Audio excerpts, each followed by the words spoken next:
Ahojte, vítajte pri ďalšom videu. Dnes si povieme niečo o predškolákoch a o 5 oblastiach, ktoré môžete u nich rozvíjať. Prvá oblasť, ktorú môžeme u detí rozvíjať, je tzv. Motorická zrelosť. Spadá tam hrubá motorika, jemná motorika, grafomotorika a práve na grafomotoriku som si vybrala túto kreatívnu sadu, kde sa dieťa učí kresliť jednotlivé zvieratka krok po kroku.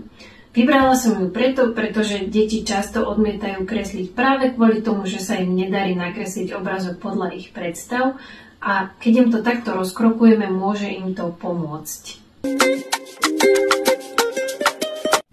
Ďalšou z oblastí, ktorú môžete u detí v predškolskom veku trénovať, je fonematické uvedomovanie, a teda to, že slova sa skladajú z hlások a dieťa sa postupne učí tieto hlásky v slovách vyčleniť. Najskôr prvú hlásku, potom poslednú hlásku.